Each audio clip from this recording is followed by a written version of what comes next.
here is safety. In the south, the disease, virulent and immedicable, had nearly annihilated the race of man. Storm and inundation, poisonous winds and blights filled the measure of suffering. In the north it was worse. The lesser population gradually declined, and famine and plague kept watch on the survivors, who, helpless and feeble, were ready to fall an easy prey into their hands. I contracted my view to England. The overgrown metropolis, the great heart of mighty Britain, was pulseless. Commerce had ceased. All resort for ambition or pleasure was cut off. The streets were grass-grown, the houses empty. The few that from necessity remained seemed already branded with the taint of inevitable pestilence. In the larger manufacturing towns the same tragedy was acted on a smaller yet more disastrous scale.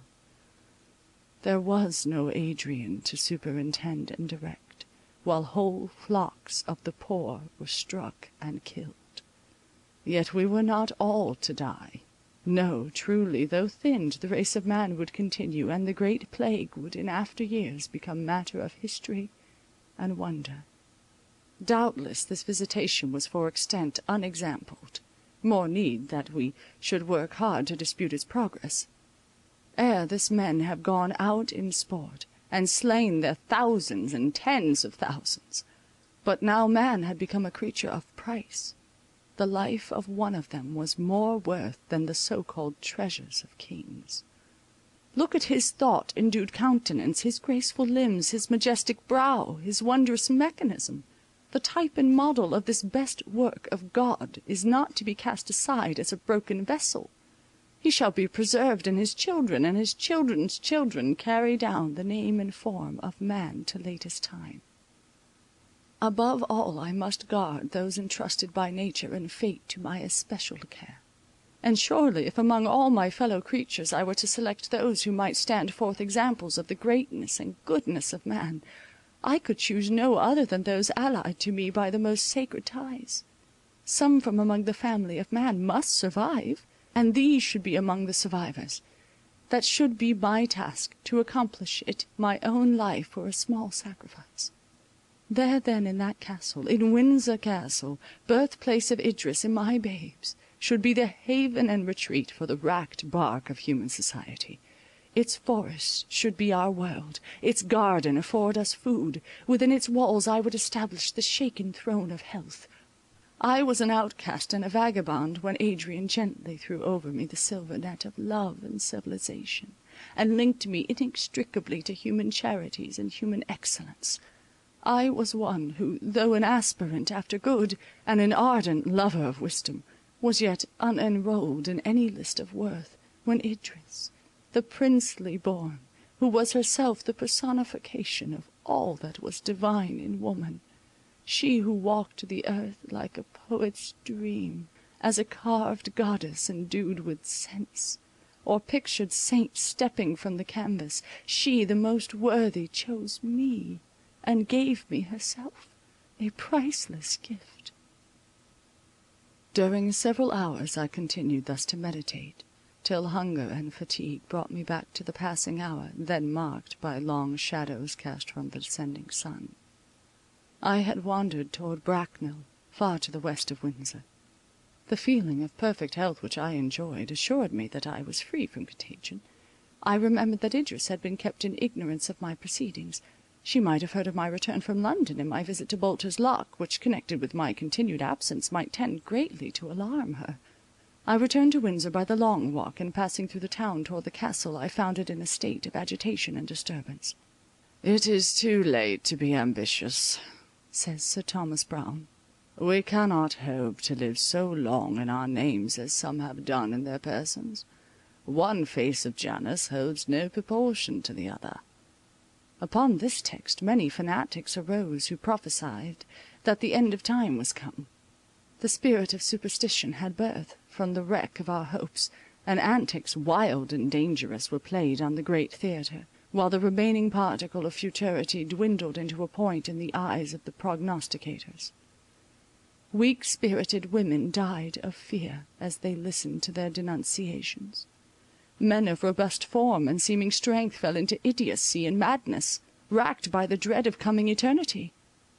A man of this kind was now pouring forth his eloquent despair among the inhabitants of Windsor.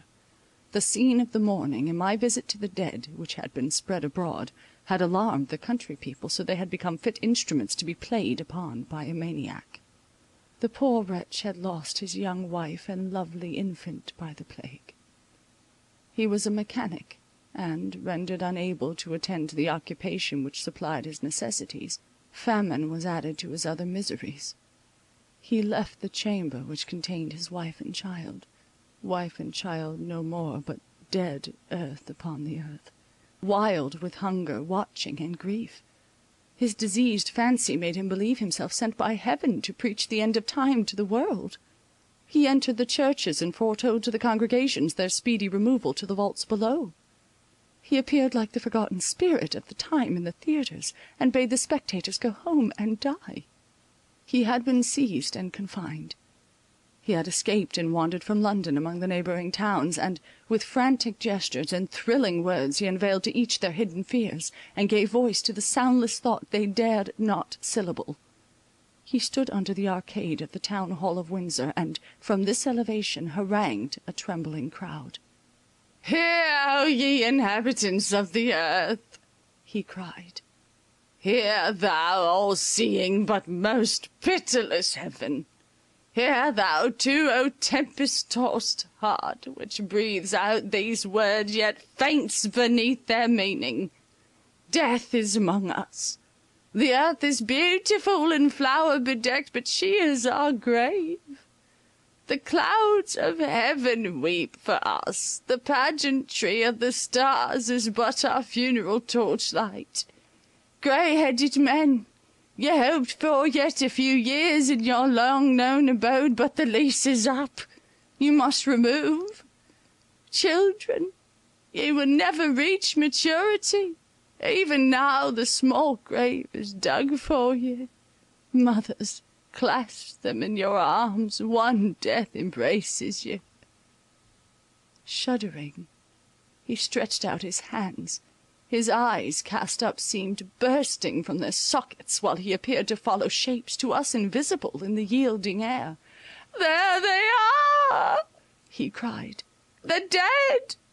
They rise in their shrouds, and pass in silent procession towards the far land of their doom. Their bloodless lips move not, their shadowy limbs are void of motion, while still they glide onwards. We come!" he exclaimed, springing forwards. "For what should we wait? Haste, my friends, apparel yourselves in the court dress of death. Pestilence will usher you to his absence. Why thus long? They, the good, the wise, and the beloved are gone before. Mothers kiss you last. Husbands, protectors no more lead on the partners of your death. Come, oh, come, while the dear ones are yet in sight, for soon they will pass away, and we never, never shall join them more." From such ravings as these he would suddenly become collected, and with unexaggerated but terrific words paint the horrors of the time, describe with minute detail the effects of the plague on the human frame, and tell heartbreaking tales of the snapping of dear affinities, the gasping horror of despair over the deathbed of the last beloved, so that groans and even shrieks burst from the crowd. One man in particular stood in front, his eyes fixed on the prophet, his mouth open, his limbs rigid, while his face changed to various colours, yellow, blue, and green, through intense fear. The maniac caught his glance and turned his eye on him. One has heard of the gaze of the rattlesnake which allures the trembling victim till he falls within his jaws. The maniac became composed. His person rose higher, authority beamed from his countenance. He looked on the peasant, who began to tremble while he still gazed. His knees knocked together, his teeth chattered. He at last fell down in convulsions. "That man has the plague," said the maniac calmly. A shriek burst from the lips of the poor wretch, and then sudden motionlessness came over him. It was manifest to all that he was dead. Cries of horror filled the place. Every one endeavoured to effect his escape.